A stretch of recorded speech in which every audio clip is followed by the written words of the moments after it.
Namaste. My name is Faris Sadat Zervos, and I'm the World Bank Country Director for Maldives, Nepal, and Sri Lanka. And I am Samaira. I'm an aspiring model, theater artist, and currently working as an intern in the World Bank in Nepal. That's right. Good to see you, Samaira. Same here.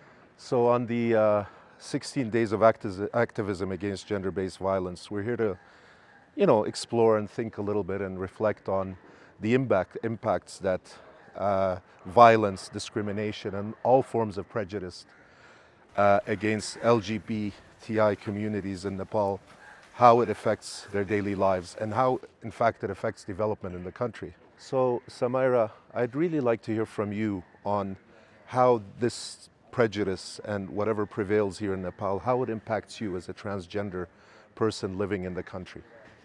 When it comes to LGBTI community members in Nepal, we, being a community members, we have to face a lot of violence and yet stigma and discrimination in our daily lives. LGBTIQ identities itself has a diverse sexual orientation, gender identities, and expressions. Because of that, a lot of LGBTIQ community members has to face violence just to be themselves and to explore their life. That's a very good insight. So for you personally, when you were growing up, what did you have to face? Especially when it comes to my personal experience, in my schooling, a lot of violence, sexual harassment I had to face from my teachers and a lot of bullying from my friends. LGBTIQ community, especially a transgender, has to go through medical surgery, hormonal therapy, laser therapy, and in Nepal, as per my experience, there are a lot of doctors who don't have a proper knowledge on LGBTIQ community and hormonal therapy. In fact, they just make us feel really down. So most of the transgender women don't want to go to the therapy. They don't want to go through all those discrimination from the health sector as well.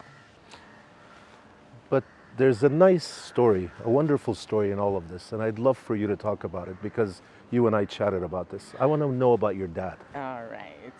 Talking about my family, they have always been so much incredibly supportive towards my transition period, and especially my dad. He has always been together with me from my starting phase of the transitions, and yet still he's there for me. Professionally, personally, he always uplifted me, motivated me. That's a wonderful story, and what an inspiration your dad is, and I'd love to meet him someday. I think beyond him being just a wonderful role model, I think it's a great example of how we need to educate boys, young men, on this issue of the impact of exclusion and violence and prejudice against LGBTI or against anybody who doesn't meet their vision of what people are supposed to be. So I love that story.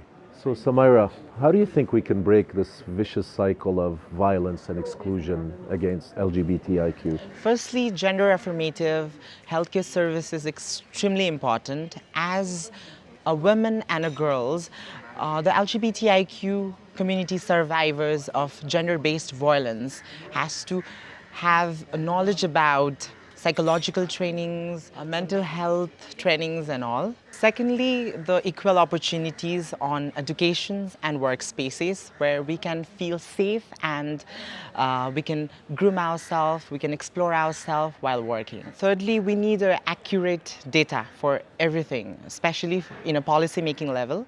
I think the data is the most important thing for now, which is missing especially of LGBTIQ community when it comes to gender-based violence, when it comes to the data on how much population in Nepal is there LGBTIQ community. So yes. Well, thank you very much, Samaira. It was great talking to you. Same here.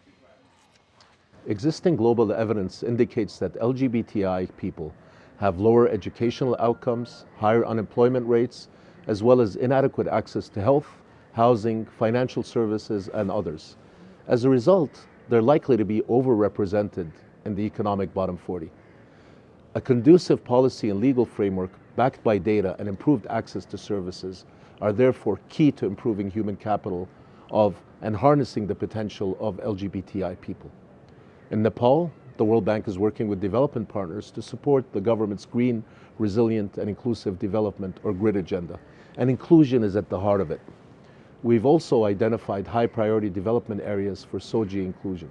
Even in our own World Bank office in Kathmandu, we've developed a special program to recruit, train, and support members of the LGBTI community so they can have a running start, a fair start as they join the workforce and achieve their aspirations.